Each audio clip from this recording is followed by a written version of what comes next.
আমরা যেইভাবে নামাজ পড়ে ওইভাবে নামাজ নয়, কেরাত ছাড়া তামাশার নামাজ নয়। আমরা তো এমন নামাজি আছি যারা সুবহান রাব্বিয়াল আলা বলতে পারি নাই, নামাজের মধ্যে কেরাত শুদ্ধভাবে আমরা পড়তে পারি নাই। উসমান হারুনি রহমতুল্লাহি আলাইহি উনি নামাজ পড়ার জন্য দাঁড়ায় গেছেন, ওযু করে নামাজে দাঁড়ায় গেছেন, আল্লাহর কাছে বলতেছেন, আল্লাহ ও মালিক, ইয়া রব আমার, ওই আগুন পূজাইরা বুঝে না আগুন যে মাখলুক, আগুনের স্রষ্টা যে আপনি। ও মালিক, আপনার অনুমতি চাই, আপনি যদি অনুমতি দেন তাহলে আমি আগুনের মধ্যে প্রবেশ করব। উসমান হারুনি রহমাতুল্লাহি আলাইহি আল্লাহর কাছে দোয়া করে অনুমতি নিয়ে উসমান হারুনি রহমাতুল্লাহি আলাইহি কাদের মধ্যে বিছানা নিয়ে নামাজের যাই নামাজ নিয়ে হাতের মধ্যে তাসবিহ নিয়ে আগুনের মধ্যে আল্লাহু আকবার জিকির করতে করতে ঢুকে পড়েছে। শুধু তাই নয়, জিকির করতে করতে উসমান হারুনি রহমাতুল্লাহি আলাইহি আগুন থেকে বের হয়ে গেছে। আগুন পূজারীরা এই দৃশ্য দেখে সকলেই কালিমা পড়ে মুসলমান হয়ে গেছে। ওয়া আলাইহি ওয়া আলিহি আলহামদুলিল্লাহ। এই পোস্টারটা দছে নাই, পোস্টারটা দিতা, পোস্টারটা কই, পোস্টারটা দিতা।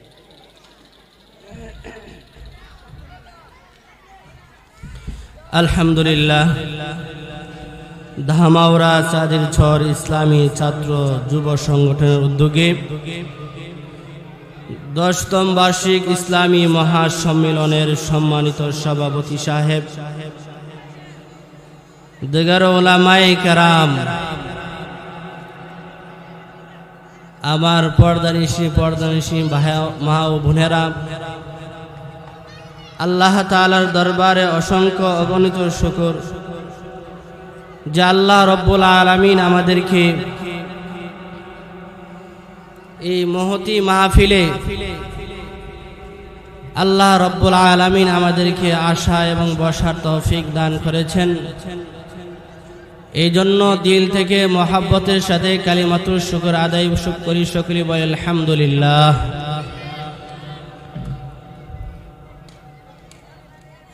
আল্লাহ তাআলা আমি আপনাদের সামনে যে কুরআনুল কারীম থেকে তেলাওয়াত করেছি এবং রাসূল সাল্লাল্লাহু আলাইহি সাল্লামের অসংখ্য অগণিত হাদিস থেকে একটি হাদিস পাঠ করেছি, আয়াত এবং হাদিসকে সামনে রেখে অল্প কিছুক্ষণ কথা বলবো। আল্লাহ তাআলা সর্বপ্রথম আমাকে এবং আপনাদেরকে সকলকে আমল করার তৌফিক দান করুক। আল্লাহ তাআলা আমার তেলাওয়াতকৃত আয়াতের মধ্যে আল্লাহ তাআলা বলেন,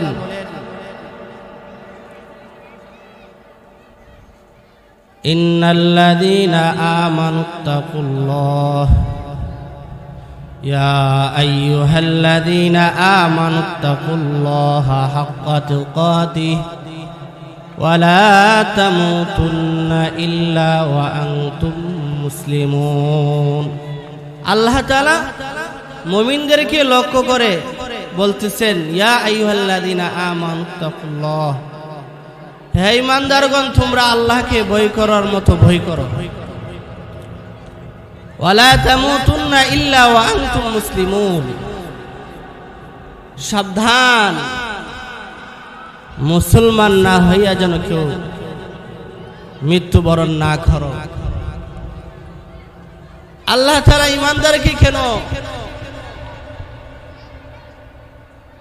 মুসলমান হয়ে মরার কথা বলেছেন? কেননা ঈমান এমন একটা জিনিস এটা শুধু কিছু বিষয়ের বিশ্বাসীর নাম হলো ঈমান, কিছু আকায়েদের নাম হলো ঈমান। আর মুসলমান সেটা আমল এবং আখলাকের নাম মুসলমান। এই জন্য ঈমান এটা বিশ্বাস, আকায়েদের নাম হলো ঈমান। আর মুসলমান সেটা হলো আমাল এবং আখলাকের নাম। কোন ব্যক্তি ঈমান আনলো কিন্তু আমল করলো না, এটা ওই রকম হয়ে গেল। কোন ব্যক্তি জমি ক্রয় করলো কিন্তু দখল করলো না। ঈমানের দ্বারাতে জান্নাত জান্নাত পাওয়া যাবে, আমলের দ্বারাতে জান্নাত দখল করা হবে। মুসলমানের দ্বারাতে ইমানদার জান্নাত দখল করা হবে। এই জন্য ঈমান পরে আল্লাহ তাআলা ঈমানদারকে মুসলমান হয়ে মৃত্যুবরণ করার কথা বলেছে। আল্লাহ তাআলা বলেন,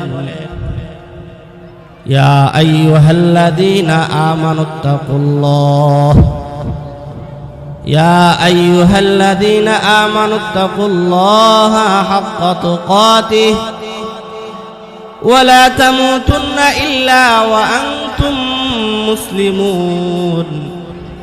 হে ঈমানদারগণ, হে ঈমানদারগণ, তোমরা আল্লাহকে ভয় করার মতো ভয় করো। সাবধান, হে ঈমানদার সাবধান, মুসলমান না হইয়া কিন্তু মরিও না। মুসলমান না হয়ে কথা, মুসলমান না হয়ে মৃত্যুবরণের কথা আল্লাহ রব্বুল আলামিন কেন বলেছেন? কেননা ঈমানের দ্বারাতে জান্নাত জান্নাত পাওয়া যায় কিন্তু দখল করা যায় না। মুসলমানে গ্রহণ করার দ্বারাতে জান্নাতের মালিক হওয়া যায়। যেমন কারো ঈমান আছে আমল নাই, আমল না থাকলে জান্নাতেও যাওয়া যাবে না, জাহান্নামের আগুনে জ্বলতে জ্বলতে। ওই যে ঈমান থাকার কারণে এক পর্যায়ে সে জাহান্নাম থেকে আল্লাহ রব্বুল আলামিন উঠাইয়া তাকে জান্নাতে দিবে। শুধু ঈমান থাকার কারণে, আমল না থাকার কারণে জাহান্নামের আগুনে জ্বলতে হয়েছে। ঈমান আছে আমল নাই, তার জাহান্নামের আগুনে জ্বলতে হয়েছে। কারণ হলো তার মধ্যে ঈমান আছে কিন্তু মুসলমানিত্ব নাই, আমল নাই, এই জন্য জাহান্নামের আগুনে জ্বলতে হয়েছে। এখানে একটা প্রশ্ন জাগতে পারে, ঈমান আনার দ্বারাতে যদি জান্নাত পাওয়া যায়, কিছুদিন জাহান্নামের আগুন জ্বলার পরও জান্নাত পাওয়া যাবে, আমলের দরকার নাই। আমি বলবো ভাই, দুনিয়ার সামান্য একটু আগুন, দুনিয়ার সামান্য আগুনে আমরা হাত রাখতে পারি না, কিভাবে জাহান্নামের আগুনের মধ্যে আমরা থাকতে পারবো? এজন্য ভাই, ঈমানের পাশাপাশি আমাদের মুসলমানিত্ব ঠিক রাখতে হবে। ঈমানের পাশাপাশি আমাদেরকে মুসলমানিত্ব ঠিক রাখতে হবে।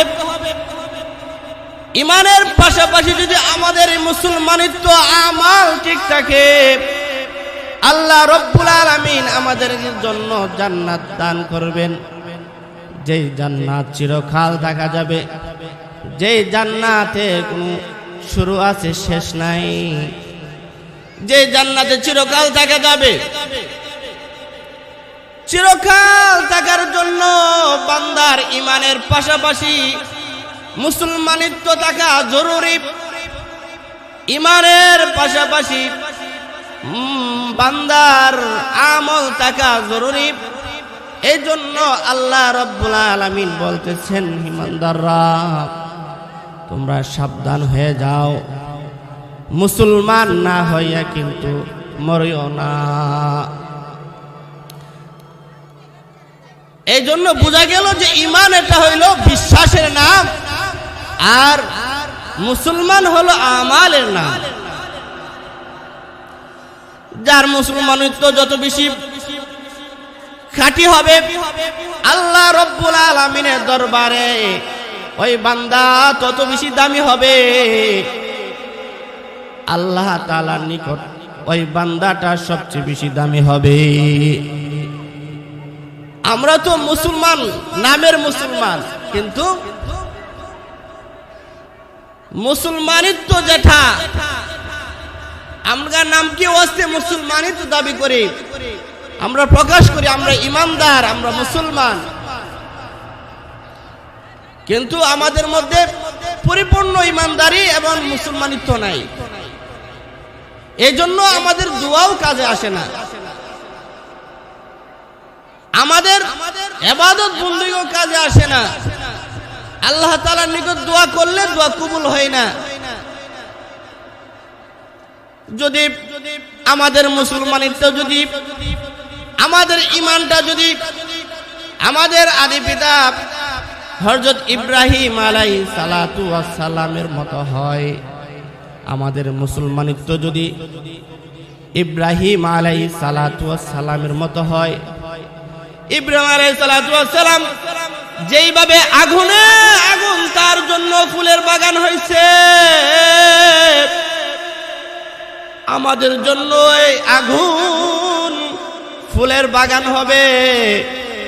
যদি আমরা আমাদের বাবার মতো যদি আমরা ঈমান আনতে পারি, মুসলমানিত্ব যদি আমার মধ্যে থাকে, তাহলে আল্লাহ রাব্বুল আলামিন আমাদের জন্য আগুনকেও ফুলের বাগান বানায় দিবেন। এই জন্য কবি ইকবাল বলেন, आज जो भी हो इब्राहिम की ईमा पैदा, आज जो भी हो इब्राहिम की ईमा पैदा, आकर सख्ती हो एक अंदाजे गुलिस्ता पैदा। ইব্রাহিম আলাইহিস সালামের জন্য আগকে গুলিস্তা বানায় দিছে, আগুনকে ফুলের বাগান বানায় দিছে। আমাদের জন্য আল্লাহ রাব্বুল আলামিন আগুনকে ফুলের বাগান বানায় দিতে পারে। কেননা 350 বছর আগে এক আল্লাহর ওলি আল্লামা উসমান হারুনি রহমতুল্লাহি আলাইহি অনেক বড় আল্লাহর ওলি ছিলেন। রাস্তা দিয়ে হাইটে যাইতেছিলেন, পথিমধ্যেই দেখে কিছু মাজুসি, কিছু অগ্নিপূজিকরা তারা আগুন জ্বালায়া আগুনের পূজা করতেছে। উসমান হারুনি রহমতুল্লাহি আলাইহি ওই আগুন পূজারীকে বলতেছে, আগুন হলো মাখলুক, আগুন হলো মাখলুক, আগুনের স্রষ্টা হলো খালেক। এবার আগুন পূজারীরা বলতেছে, আগুন কিভাবে মাখলুক হয়? আগুনের পূজা আমরা শত শত বছর ধরে করতেছি, এত বছর ধরে আগুনের পূজা করতেছি। এই আগুন আমাদেরকে খাতির করে নাই, এই আগুন আমাদেরকে জ্বালা দেয়। এই আগুনের স্রষ্টা আবার কে? উসমান হারুনি বলতেছেন, আগুনের স্রষ্টা আছে, আগুন হইল মাখলুক। তার স্রষ্টা হলো আল্লাহ, তার স্রষ্টা হলো আল্লাহ। আগুন হলো মাখলুক, তার স্রষ্টা হলো আল্লাহ। আমি আল্লাহর ইবাদত করি। এবার আগুন পূজারী যারা ছিল তারা বলতেছে, আগুনের যদি স্রষ্টার ইবাদত তুমি যদি করে থাকো, তাহলে তোমার যদি আগুনের স্রষ্টার সাথে খাতির থাকে, তাহলে তুমি তোমার স্রষ্টার থেকে অনুমতি নিয়ে আগুনের মধ্যে তুমি হাত ঢোকাও, দেখি তোমার হাত পুড়ে কিনা। উসমান হারুনি বলতেছে, আরে আমাদের পিতা ইব্রাহিম আলাইহিস সালাতু ওয়াস সালাম তো আগুনের মধ্যে হাত ঢোকায় নাই। আমাদের পিতা ইব্রাহিম আলাইহিস সালাতু ওয়াস সালাম তো আগুনের মধ্যে হাত ঢোকায় নাই, পুরাই ঢুকছে। এবার উসমান হারুনি বলতেছে, আমি যদি আগুনের ভিতরে পুরাটা ঢুকাই ফেলি, আমি যদি আগুনের ভিতরে ঢুকি, তাহলে তোমরা খুশি হবে? বলতেছে, হ্যাঁ আমরা খুশি হব।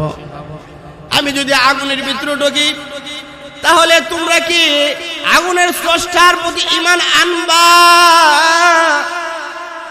যারা অগ্নি পূজক, যারা আগুনের পূজা করে, তারা বলতেছে, তোমাকে যদি আগুন না জ্বালাই, তাহলে আমরা সকলেই তোমার খালেক, আগুনের খালেক স্রষ্টার প্রতি আমরা ঈমান আনবো, তার ইবাদত করব।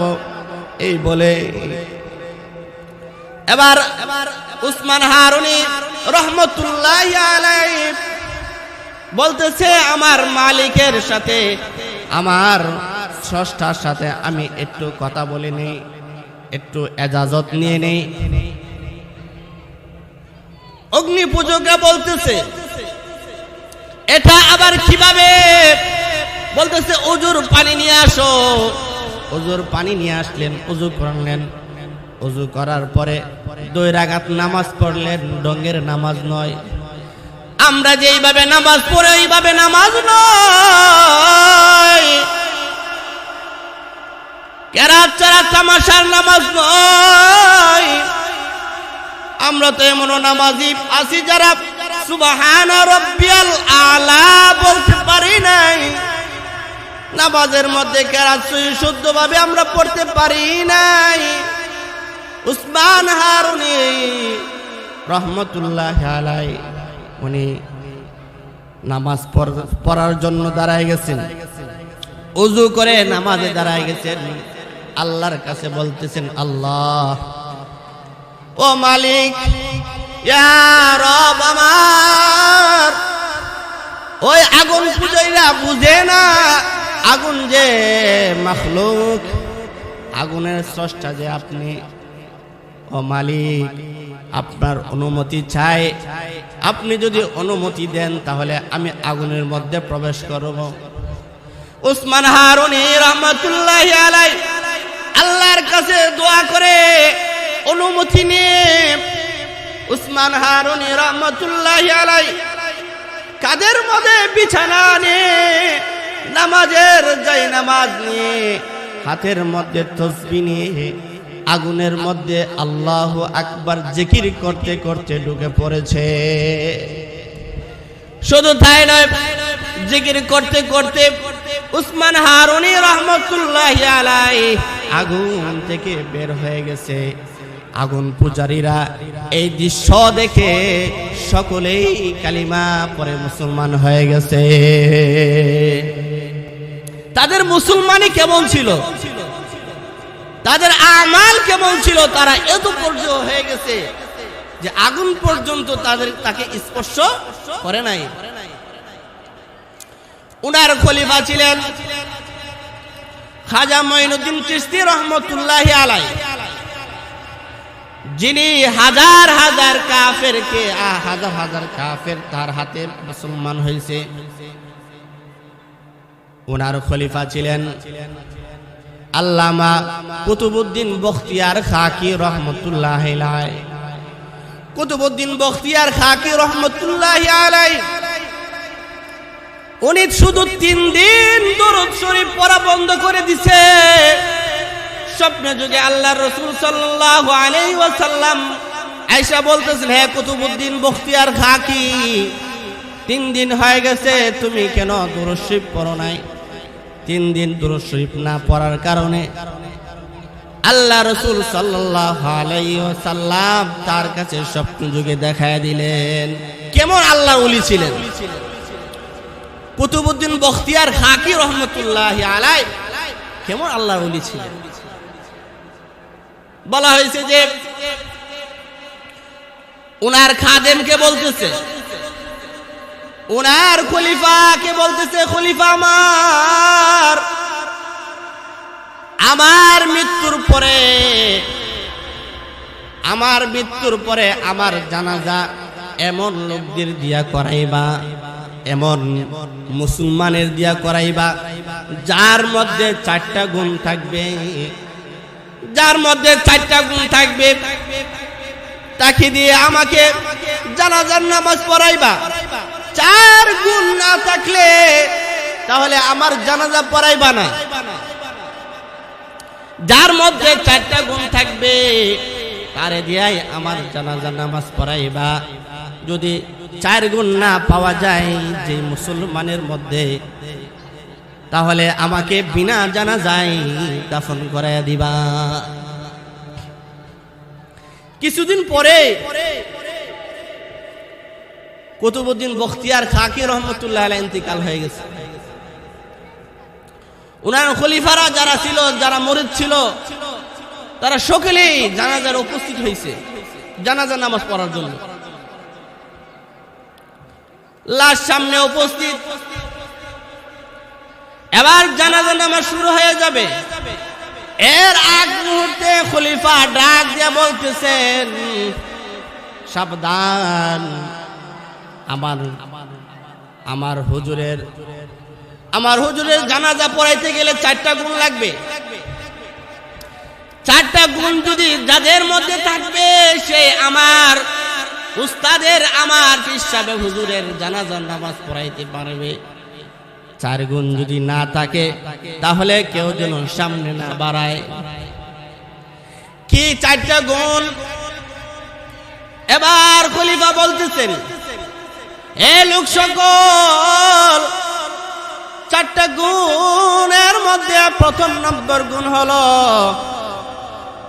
এমন ব্যক্তি জানাজার নামাজ পড়াইবেন। প্রথম নম্বর গুণটা হলো যে বালেগ হওয়ার পর থেকে জানাজার নামাজ পর্যন্ত কোনদিন তাকবীর উলা ছুটে নাই, তাকবীর উলা ছুটে নাই।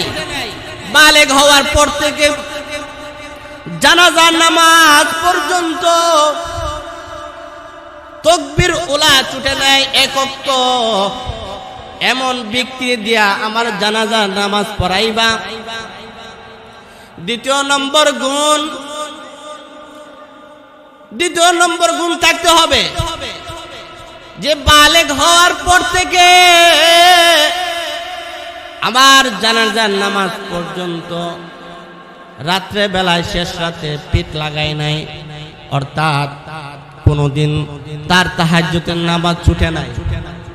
এমন গুণওয়ালা লোক দিয়া আমার জানাজার নামাজ পড়াইবা।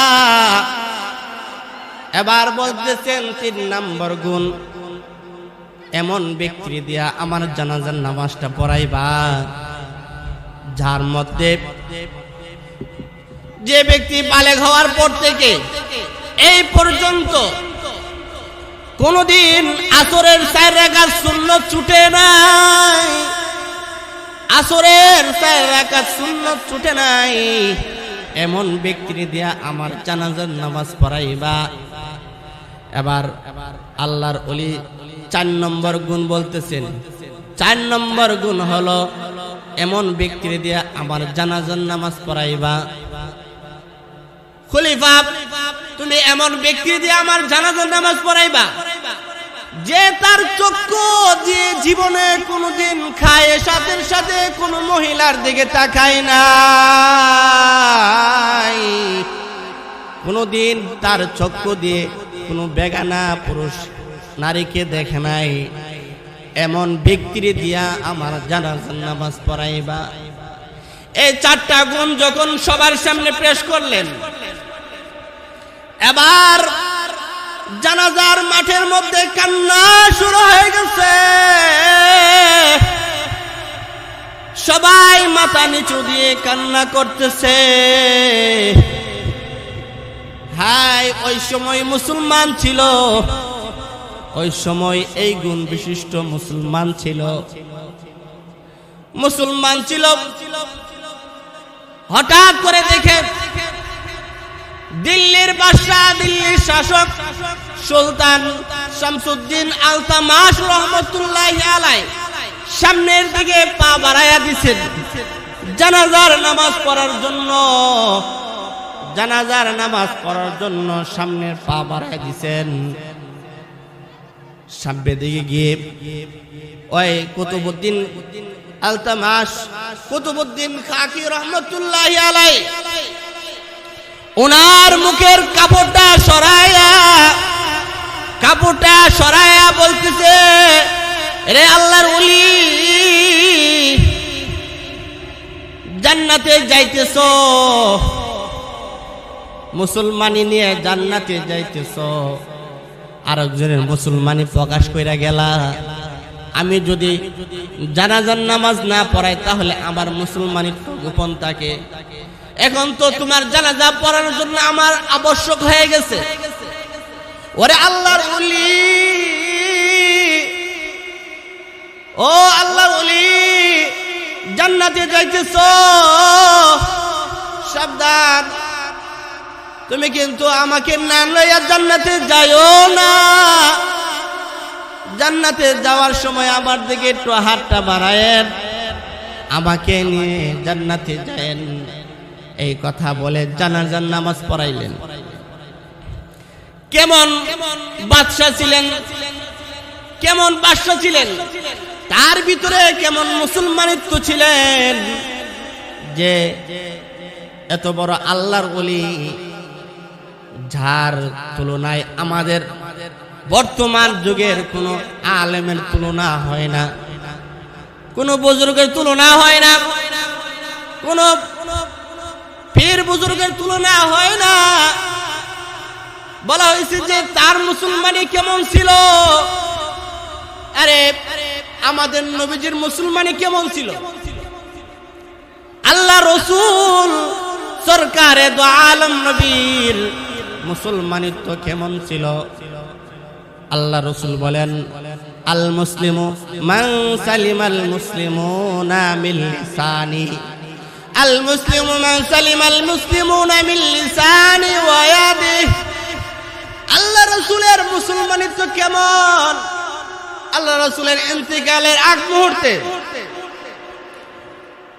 আল্লাহ রসুল ইন্তেকালের আগ মুহূর্তে উনার বাতিজা ফজল ইবনে আব্বাস রাদিয়াল্লাহু তাআলা আনহু, ফজল ইবনে আব্বাস কে বলতেছেন, হে ফজল, আমাকে একটু ধৈরা বাইরে নিয়ে যা, মদিনাবাসীকে একটু ডাক দে, মদিনাবাসীকে একটু ডাক দে। আমার মনে হয় আমি বেশি দিন থাকবো না, মনে হয় আমি চলে যাইব, তবে আমি মুসলমানিত্ব দেখাইয়া যাইতে চাই। আমি জানি না কার মনে কি আঘাত দিয়েছি, মদিনাবাসীকে ডাক দে রে ফজল, মদিনাবাসীকে ডাক দে, মদিনাবাসীকে একত্রিত করেন। এই কথা বলে আল্লাহর নবী সরকারে দো আলম নবী বাইরে বসে গেছে, মদিনার লোক জমায়েত হয়ে গেছে। এবার আল্লাহর নবী বলতেছে, সাহাবারা, আমি মনে হয় বেশি দিন থাকবো না, আমার কাছ থেকে যদি তোমাদের কোনো পাওনা দাওনা থাকে তাহলে বলো, আমি দিয়ে দেব। আমার হাতের দ্বারা, আমার মুখের দ্বারা যদি তোমরা কোনো কষ্ট পেয়ে থাকো দয়া করে মাফ করে দাও। আল্লাহর নবী সরকারে দো আলম নবী সাহাবীদের কাছে বলতেছে, ইয়া সাহাবীরা শুনো, আমি যদি তোমাদেরকে কথার মাধ্যমে, হাতের মাধ্যমে যদি কোনো কষ্ট দিয়ে থাকি, তাহলে আজকে তোমরা আমাকে ক্ষমা করে দাও। এই কথা বলার সাথে সাথে সকল সাহাবী কারাম, সাহাবী আজমাইন তারা কান্না করতে শুরু করে দিয়েছে, মাথা নিচু দিয়ে কান্না করতেছে। এমন সময় এক সাহাবী সামনের দিকে অগ্রসর হয়, বলতেছেন, ইয়া রাসূলুল্লাহ, ইয়া হাবিবাল্লাহ, আমি ইজাজত দেন, তাহলে আমি একটা কথা বলতে চাই। আল্লাহ রাসূল বলেন, কি কথা বলো? এবার সাহাবী বলতেছেন, ইয়া রাসূলুল্লাহ, ইয়া হাবিবাল্লাহ, ওগো নবী আমার, এক যুদ্ধের মধ্যে আপনি লাঠি ঘুরাইতেছিলেন, ওই লাঠির বাড়ি আমার পিঠের মধ্যে পড়ছিল, আমি ব্যথা পাইছি। আপনি যদি ইজাজত দেন তাহলে আমি প্রতিশোধটা নেব। এই কথা বলে সাহাবী আল্লাহর রাসূল সরকারে দু আলম নবীর কাছে যখন এই কথা বললেন, নবীজি বলতেছেন, সাহাবী, কোন যুদ্ধের মধ্যে আমার হাতে লাঠি ছিল? কোন যুদ্ধের মধ্যে তোমার গায়ের মধ্যে আমার হাতের লাঠি লাগছিল? একটু স্মরণ করাইয়া দাও। সাহাবী স্মরণ করাইয়া দিল, অমুক গজওয়ার মধ্যে, অমুক যুদ্ধের মধ্যে আপনি লাঠি ঘুরাইতেছিলেন, ওই লাঠির বাড়ি আমার পিঠের মধ্যে পড়ছিল। আল্লাহ রাসূলের স্মরণ হয়ে গেছে। সাথে সাথে হযরত আলী রাদিয়াল্লাহু তাআলা আনহুকে বলতেছেন, আরে আলী, যা যা, ওই যুদ্ধে যে লাঠি আমি ব্যবহার করেছিলাম, ওই লাঠিটা আমার মেয়ে ফাতেমার ঘরের মধ্যে আছে, যাও ওই লাঠিটা তাড়াতাড়ি নিয়ে আসো। হযরত আলী রাদিয়াল্লাহু তাআলা আনহু দৌড়ায়া বাড়িতে গেলেন, গিয়া বলতেছিলেন, ফাতেমা, ওই লাঠিটা দাও, যে লাঠি দিয়ে ওই যুদ্ধের মধ্যে আল্লাহ রাসূল যুদ্ধ করছিল। হযরত ফাতেমা রাদিয়াল্লাহু তাআলা আনহা বলতেছেন, কি জন্য? বলতেছেন, এই লাঠি কিসের জন্য? বলতেছেন, আল্লাহর হাবিব আজকে বাবা মুসলমানিত্ব শিখাইবেন, এই জন্য লাঠি নেওয়ার জন্য বলছে। কোন সাহাবী তার প্রতিশোধ নেওয়ার জন্য দাঁড়ায় গেছে, লাঠি হাতে দিছে। দেওয়ার পরে হযরত ফাতেমা বলতেছে, হে হাসাইন, হে হুসাইন, যাও যাও, কে যেন তোমার নানার পিঠের মধ্যে বাড়ি দেওয়ার জন্য প্রস্তুত হয়ে আছে, তোমরা দুইজন যাও, দুই ভাই গিয়ে তোমার নানার পিঠে যেন বাড়ি না লাগে, তোমাদের পিঠগুলা পাইথা দিবা। কেমন মুসলমানিত্ব শিখাইলেন! আল্লাহ রাসূল সাল্লাল্লাহু আলাইহি সাল্লাম সকলকে সরায় দিলেন।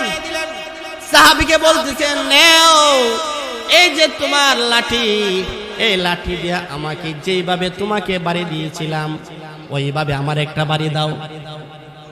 আল্লাহর নবীর সাহাবী বলতেছেন, ইয়া রাসূলুল্লাহ, ইয়া হাবিবাল্লাহ, যেই লাঠি আমার পিঠে লাগছিল, ওই সময় তো আমার পিঠের মধ্যে কোনো কাপড় ছিল না। সঙ্গে সঙ্গে আল্লাহ রাসূল সরকারে দু আলম নবীর কাপড় তাড়াতাড়ি সরাই দিলেন, খুলে ফেললেন। সাহাবী আল্লাহ রাসূল সাল্লাল্লাহু আলাইহি সাল্লামের খালি শরীর মুবারকের মধ্যে গিয়ে নিজের শরীরটা একটু ঘষা দিছে, আর মোহরে নবুয়াতের মধ্যে একটা ছবি দিছে, দিয়া বলতেছেন, ইয়া রাসূলুল্লাহ, আপনি কোথায় যাইতেছেন? আমাদের কি হালতে রেখে যাইতেছেন? আল্লাহ, ইয়া রাসূলুল্লাহ, আমাদের কোনো আমল নাই, কোনো মামুল নাই, এই জন্য একটা হিলা করতেছি, একটা ওসিলা বানাইতেছি, কাল কিয়ামতের ময়দানে যেন আমি আল্লাহ তাআলার কাছে বলতে পারি, ও মালিক, আমি তোমার হাবিবের শরীরের মধ্যে একটা গোসা দিয়া রাখলাম, এবং মোহরে নবুয়াতের একটা চুমা দিলাম, এর মহব্বতটা যদি পছন্দ হয় এই ওসিলা করে আমাদের গুনাহ খাতা মাফ করে আমাকে জান্নাতবাসী বানায়া দেন। এটা ছিল রাসূলের মুসলমানিত্ব। এজন্য আমাদের মুসলমানিত্ব কি করতে হবে? ঠিক করতে হবে। আমাদের মুসলমানিত্ব ঠিক করতে হবে। আমরা মুসলমান কিন্তু আমাদের মধ্যে মুসলমানিত্ব নাই, খাঁটি মুসলমান আমাদের মধ্যে নাই। এজন্য আমাদের ঈমান এবং আমাদের মুসলমান এগুলি আমাদের কি করতে হবে? ঠিক করতে হবে। আল্লাহ তাআলা এই জন্যই বলেছেন, ইয়া আইয়ুহাল্লাযীনা আমানুত্তাকুল্লাহা হাক্কা তুকাতিহি ওয়া লা তামুতুন্না ইল্লা ওয়া আনতুম মুসলিমুন। আল্লাহ তাআলা এই জন্যই বলেছেন যে মুসলমান না হইয়া কি করিও না, মৃত্যুবরণ করিও না। এজন্য আমাদেরকে পরিপূর্ণভাবে মুসলমানিত্ব হইতে হবে। আল্লাহ তাআলা আমাদের সকলকে সে তৌফিক দান করুক। ওয়া আখিরু দাওয়ানা আলহামদুলিল্লাহি রাব্বিল আলামিন। মাশাআল্লাহ।